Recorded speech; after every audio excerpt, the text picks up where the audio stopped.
Hello guys, Assalamualaikum. Welcome back to my channel. This is Anamika from Anamika's Cooking.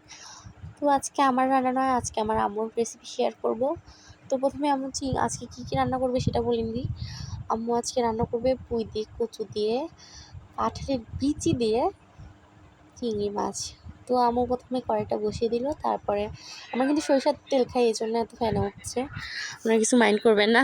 তো আম্মু প্রথমে মরিচ পেঁয়াজ দিয়ে মশলাগুলো কষায় নিল, তারপরে চিংড়ি মাছ ছেড়ে দিল। আম্মু সবসময় চিংড়ি মাছ ভাজে না, এর ভিতরে দিয়ে দেয়।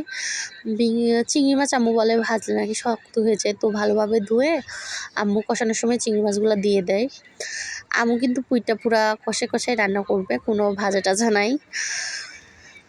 তো আম্মু মশলার উপরই পুঁইয়ের বিচি, তারপরে কচু, তারপরে কাঁঠালের বিচি দিয়ে এখন ভালোভাবে কষায় নিবে। তো কষায় আম্মুর এখন ঢেকে দিবে, দেখতে পাচ্ছেন। তারপরে আম্মুর পানি দিয়ে দিয়েছিল, তো এগুলো আর ক্যাপচার করা হয়নি। সো কেমন লাগলো রেসিপিটা? ভালো লাগলে লাইক কমেন্ট শেয়ার করবেন। আসসালামু আলাইকুম।